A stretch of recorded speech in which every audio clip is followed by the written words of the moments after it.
First and foremost, thank you very much for inviting me for this great international event. I will speak about secondary headache detection. And the first thing that we have to keep in mind is that headache is very common. It is the commonest symptom that neurological symptom that people will experience, and it is suffered by 99% of women and around 93% of men during lifetime. So most of you will be suffering a headache at some time. If we analyze how frequent is having headache within a year, 79% of people will have at least one headache episode. So it is very high. And indeed, the tension type headache and the migraine are the second and the third most prevalent disorders, including all causes of disease. So this is something very relevant. In the case of the emergency room, which is the place where we can expect to see the patients with the most severe causes of headache, headache is the first neurological reason to visit the emergency room. And when you analyze all the causes for attending to the emergency room, it is the fourth global cause to visit the emergency department. In our country, only around 25% of these patients with headache are evaluated by neurologists, which means that most of them are treated by general physicians or other specialists. So everyone must be prepared to treat patients with headache. Something which is quite interesting is that we analyze when do patients present to the emergency room, and it is not equally frequent on Sundays, for instance, as in Mondays or Tuesday. It seems that when people start working again, back from a nice holiday, they start suffering from headache. So there might be some reason, some relationship with the stress and all the work. And here you can see within a day, not every patient attends the emergency room at the same hour. In Spain, it seems to be more frequent in the morning and also in the afternoon. You can see that there is like a valley in the middle of the two peaks, which is the time when we have the Spanish siesta or nap. We have a short sleep after having lunch. And something which is also very important is that the severity of headache disorders is highly variable.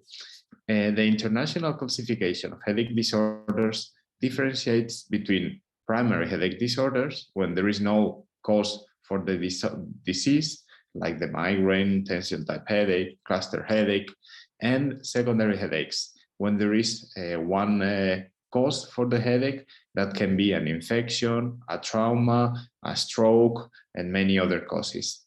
Within the secondary headache disorders, there are some causes that are not very severe, like for instance, a mild flu may cause a headache, but it is not usually life-threatening. But there are a small percentage of patients that may suffer from a life-threatening secondary headache disorder, which is something that we're going to define. What is a life-threatening secondary headache disorder or high-risk secondary headache? Well, there are some causes of headache that can kill the patient. When they do not kill the patient, they can cause significant morbidity. For instance, the temporal arthritis may cause permanent blindness to the patients. And the top one priority in the emergency room is detecting which patients may be suffering from a high risk or life-threatening secondary headache disorder. You can see here a few examples of high risk and life-threatening secondary headache disorders and the mortality rate. In the case of subarachnoid hemorrhage, up to 50% of patients will die from the hemorrhage. So it is very important to detect those patients and increase the chances for surviving. In the case of intraparenchymal hemorrhage, the mortality rate is also high. Meningitis may be up to 23%, and cerebral venous sinus thrombosis around 12%. So This is a serious business, and we have to do our best to detect those patients. And one of the problems that we have when we deal with secondary headaches is that there are so many different causes of secondary headache. In the international classification, there is a total of 118 different causes of life-threatening secondary headache disorders. We have already seen a few of them, but these may include also encephalitis, subdural hematoma, spatial-copying lesions, Sheehan syndrome, and many others. So you have to be aware that there is not one single cause of headache, bad headache in our field. And this is something that we have to keep in mind, because headache medicine is very different to other fields of medicine. In the case of chest pain, there are not many different causes of chest pain. There are a few, but luckily we have some biomarkers. And if the patient is complained by oppressive chest pain, which is irradiated to the left arm, we may suspect an infarction, myocardial infarction, and we can order the troponin and also ECG. In the case of a suspicion of a pancreatitis, you can demand the amylase and lipase, and there are many other biomarkers that can be very useful in painful conditions. But the problem that we have in the headache medicine is that there is no laboratory biomarker.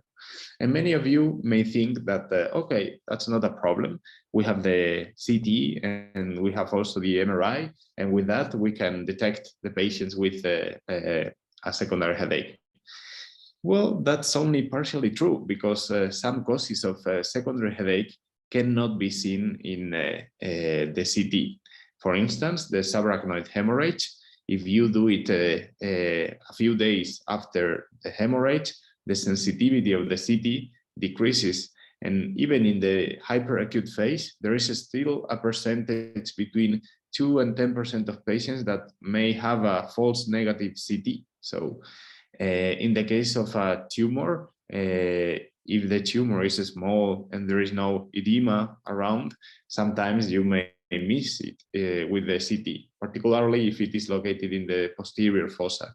In the meningitis, unless you administer contrast, the typical findings is a normal CT scan. And in the case of cerebral venous sinus thrombosis, unless you do a proper CT venogram, it will be difficult to detect the cause. So we have to have a high suspicion index, and then what can we do to detect life-threatening secondary headaches?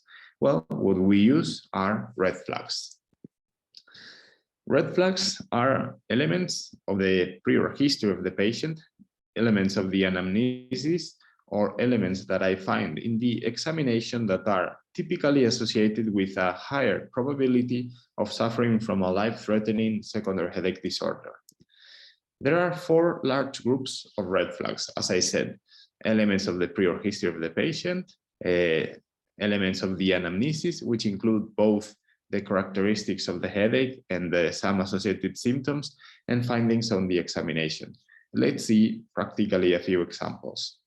And regarding the prior history of the patient, if I have a patient which describes a headache which is very similar to a migraine, but the patient says, okay, I have a breast cancer, I have metastasis in the liver, lungs, suprarenal, bones, and I started with this new headache 2 weeks ago. Okay, even if the patient is describing a migraine-like headache, I wouldn't be sleeping very well without doing some tests. So that's an example of red flag.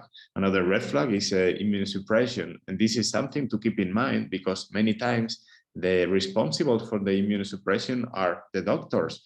When you treat patients with steroids for a long time, this is also iatrogenic immunosuppression. So be aware of that.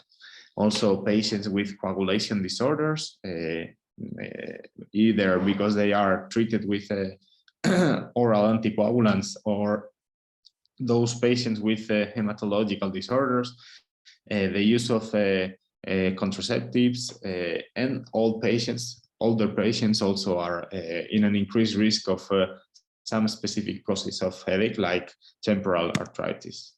Regarding the characteristics of the headache, some features that are not typical and should be considered as a risky ones are the orthostatic pattern of the headache, also the presence of behavioral symptoms if the patient is having a acute confusional state, if the headache wakes up the patient at night, the precipitation of the headache by Valsalva maneuvers or the effort, the presence of a thunderclap onset, and the seizures.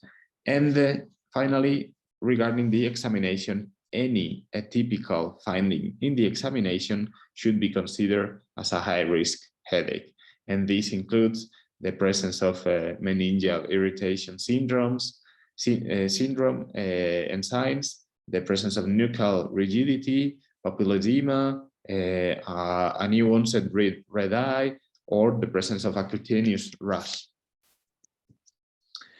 Which are the problems with the red flag studies? The first problem is that there are not many studies, and in these studies, the number of patients that have been included is not bad, but it's not in the range of thousands. So the largest study was published in 2006, and it included 558 patients. Each study has suggested that a few red flags, but not all of them. And this is because it is very difficult to design a study addressing the topic of red flags, because as you saw, there are 118 different red flags, and it is highly challenging to design a study that includes a few patients from each different cause of headache.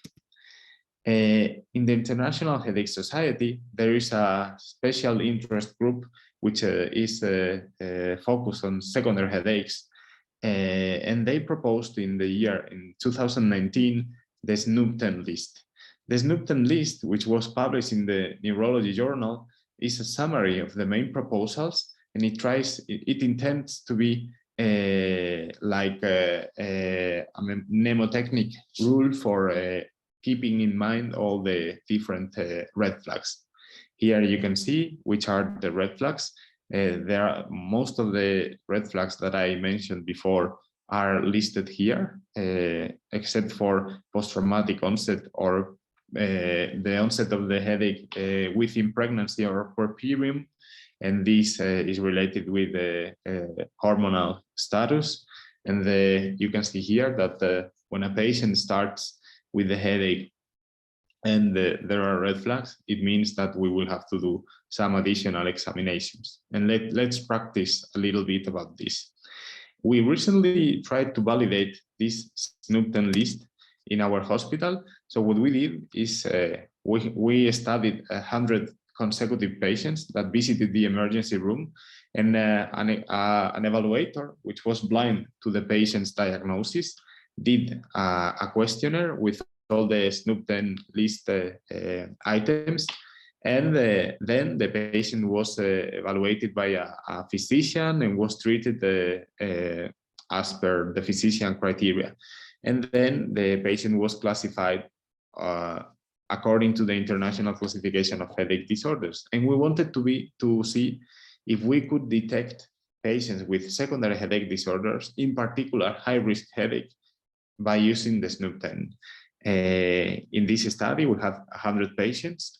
The most common causes of headache were headache associated with vascular stroke, hemorrhage, migraine, and also headache attributed to intracranial infection or intracranial lesion, non-vascular intracranial lesion.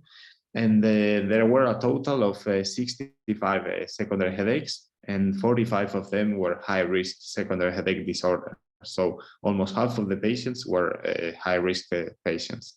And this was because we selected the sample in order to capture as many patients with high-risk headaches as possible, because this was the target of the study. In this study, we validated the SNP-10 list, and all patients had at least one positive SNP-10 item. So the sensitivity is 100%.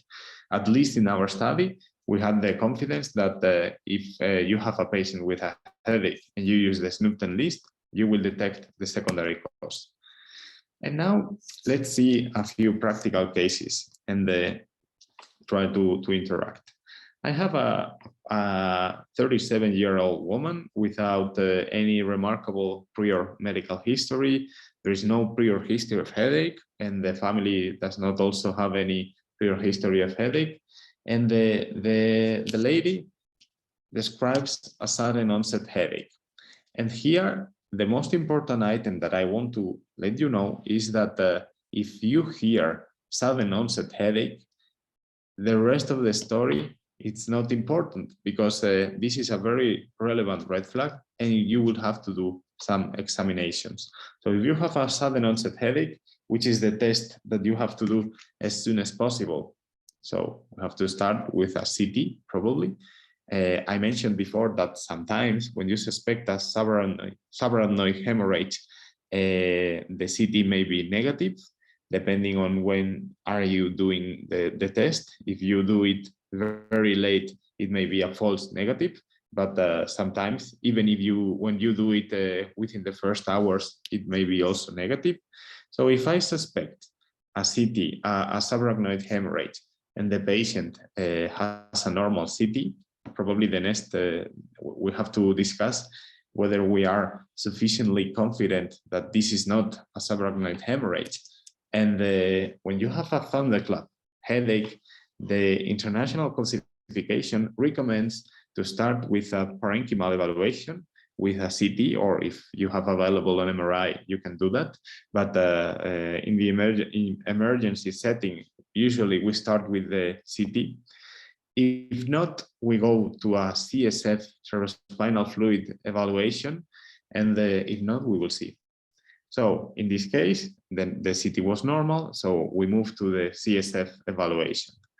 Important, you have to test the opening pressure, and because sometimes you may have an intracranial hyper or hypotension that presents as a thunderclap headache.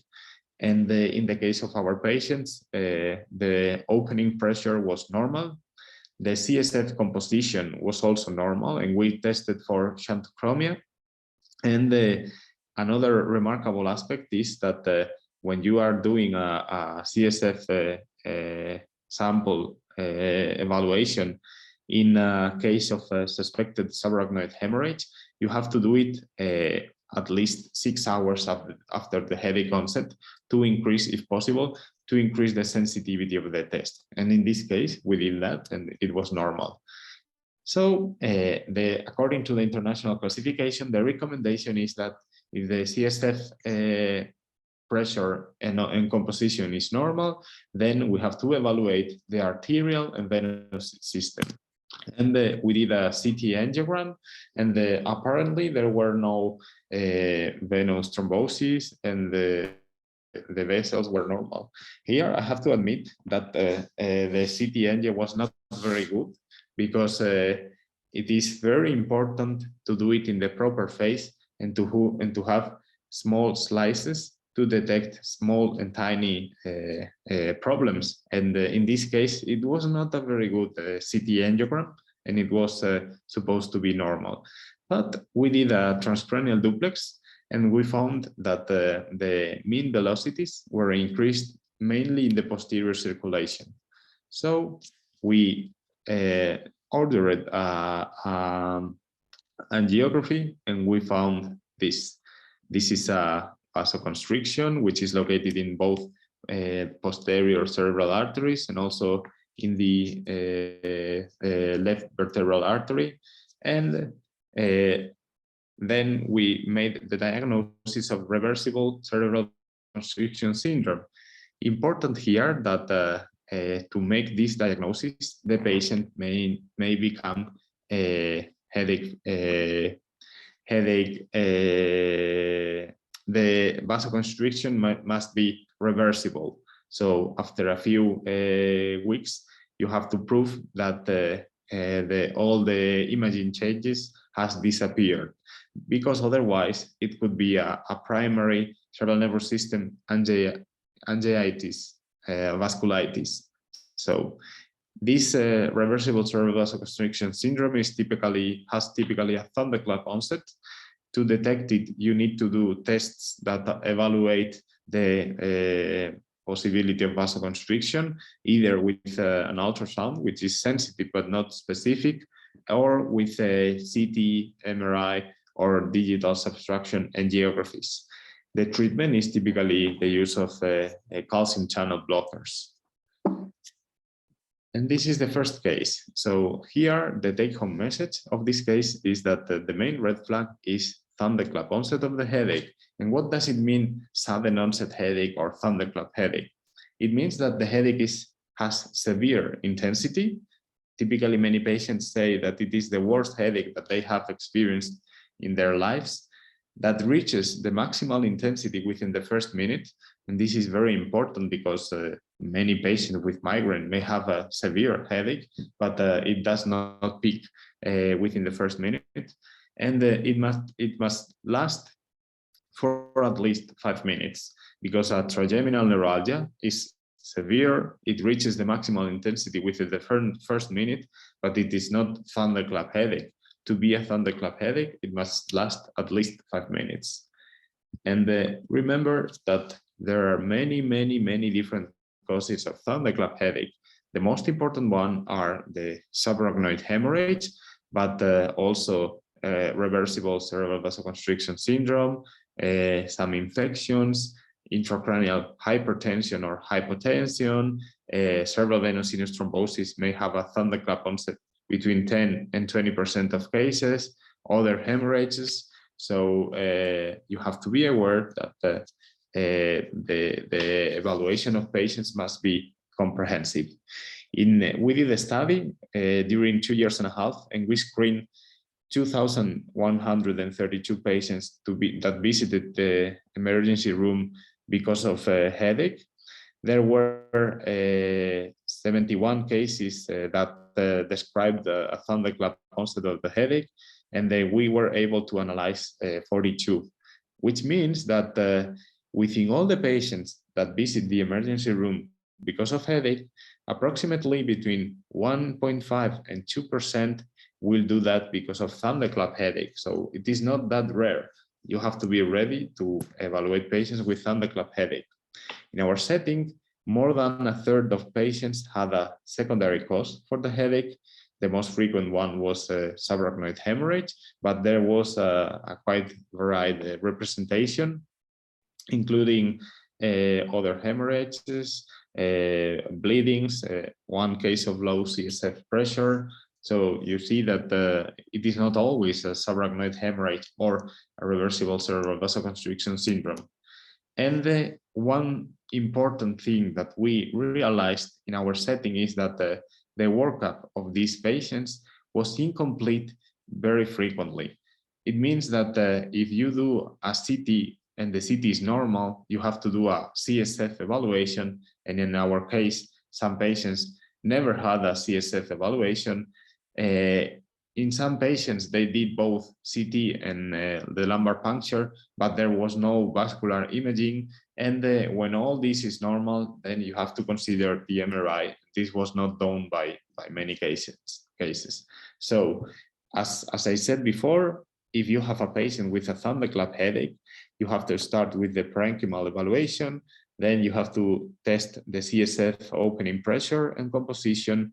And finally, you have to assess the arterial and venous system with a CTA or a magnetical resonance to be sure that the patient has not any problem. Now we move to another case, which is a 42-year-old woman with a prior history of a smoking habit, and also she was tonsillectomized. She had a 10-year history of headache, describing currently 15 days of headache per month. The headache was holocranial, present in quality. She denied phono or osmophobia, nausea, vomiting, and she said that the headache didn't worsen by physical activity. She didn't have to rest during the headache episodes.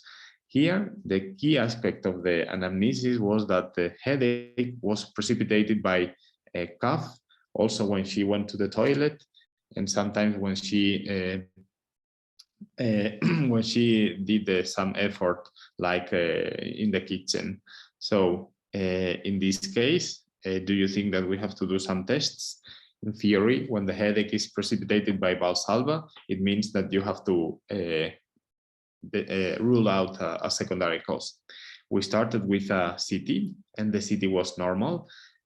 So we discussed whether we should do any additional test, and the decision was to prescribe an MRI. And in the case of the MRI, which is the test that we can consider here, we observed that there was a descent of the cerebellar amygdala towards the magnum foramen. So this is a case of type 1 Chiari malformation. And when you have a headache that is precipitated by Valsalva, typically there are many lesions in the posterior fossa that can be responsible for that, and also some drugs and medicines. So in this case, you have to do an MRI with a sagittal sequences and test whether there is a descent of the amygdala towards the foramen magnum. And we will move now to the third case, which is a 61-year-old patient with a family history of migraine. The patient had the migraine that fulfilled the criteria, the International Classification of Headache Disorders criteria for migraine since 12 years old. But 1 year ago, the headache changed and it became more frequent, treatment resistant, and they experienced a progressive worsening in terms of becoming more frequent and also more intense. With 60 years, which is not probably the most typical thing that we see in migraine. Sometimes we do, but this is not very normal. Something that I wanted to mention also is that I have discussed the issue of red flags, but sometimes what we use are green flags, and green flags are the opposite of red flags. If when I hear or see a red flag, I am concerned and I think or I must suspect that the patient may have a secondary headache. When we have a green flag, this is something that increases the probability of being a normal headache. In the secondary headache special interest group, we did also a study where we evaluated a series of possible green flags, and the ones that we agreed most were that the headache was present since the childhood, and this was the case, that the patient had a headache-free days, and in this case also we have headache-free days, that the headache occurs in temporal relationship with the menstrual cycle, and here the patient had 61 years old, so no, it was not the case. The presence of the same headache in close family members, and in this case, there were family history of headache, and when the headache stopped more than 1 week ago, this was also selected as a green flag. So in this case, we have a few green flags. However, in this patient, there were red flags. So in the presence of red flags, green flags are not valid. So if you have a patient with red flags, no matter that you have many green flags, you have to do and consider some secondary causes. And you can see that there was an inflammatory intracranial lesion, which was invading both cavernous sinus, and was causing an orbital inflammatory status. The patient shortly after started to have also ophthalmoplegia, and we did the tests for sarcoidosis and tuberculosis, and all there were negative. So at the end of the day, we diagnosed the patient of Tolosa-Hunt syndrome. And here, one very important message, take-home message, is that one atypical feature is far more important than 100 typical and green flags. And the study should be based on the suspicion. And when you don't have a specific suspicion, for instance, if you don't suspect a cerebral venous sinus thrombosis, you have to do a complete workup of the patient. And a complete workup of the patient includes the parenchymal evaluation, as I mentioned, the cerebrospinal fluid pressure, opening pressure, and composition, and the vascular evaluation. And the vascular evaluation is both the arterial and the venous evaluation. And if the patient, the headache persists, and you don't have any idea of which is the cause, usually it is a good idea to hospitalize the patient and to monitor which is the clinical evolution of the headache, because sometimes this may be the beginning of a very severe secondary headache, and you have to save the patient life and treat patient adequately. So you can see here, which is the recommended workup by the European Headache Federation. And sometimes, if everything is normal, you can consider also an MRI, because it is more sensitive than the CT. In the CT, you cannot see some features like the hypophysis, or you cannot see very well the meninges. So that's something to consider. So to conclude, headache disorders are very frequent in outpatient clinics and also at the emergency room. High-risk headache disorders must be ruled out in the presence of red flags. So if there is one red flag from the SNP 10 list or from any other lists, you have to do tests. One single red flag is more important than 100 green flags. So if you have any atypical feature, please study the patient properly. And something very important is that a normal CT scan does not rule a secondary cause of headache. And now that I have finished the presentation, let me introduce you briefly the International Headache Society Junior Group, which I am a member of.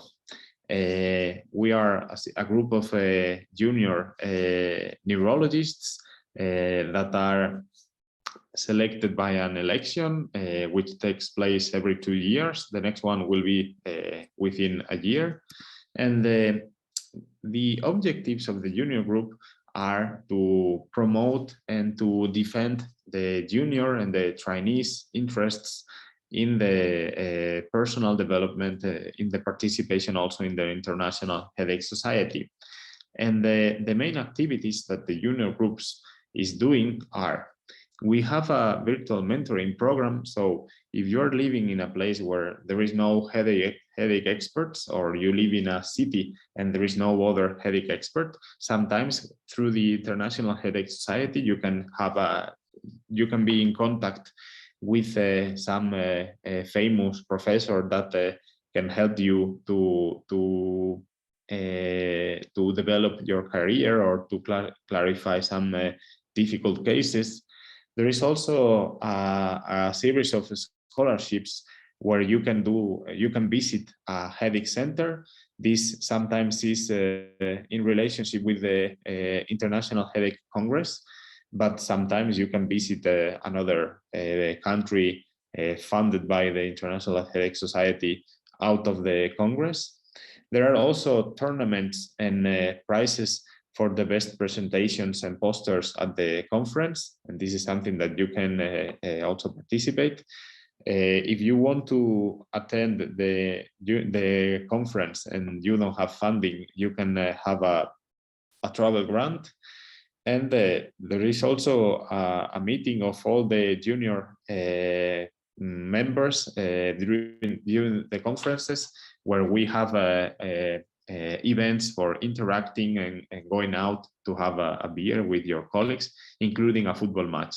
And something which is important is that the course, the membership is free of cost for you. So I highly recommend you to go to the International Headache Society website and to inscribe, because you will be aware of all the activities, and you will be able to ask for funding for attending the congresses or to visiting other centers. So it is highly recommended to be part of the International Headache Society junior group, and also if you are no longer a junior, you can also participate as a full member free of cost. So highly recommended. And with this, I thank you for your attention, and thanks again for the organizers for inviting me.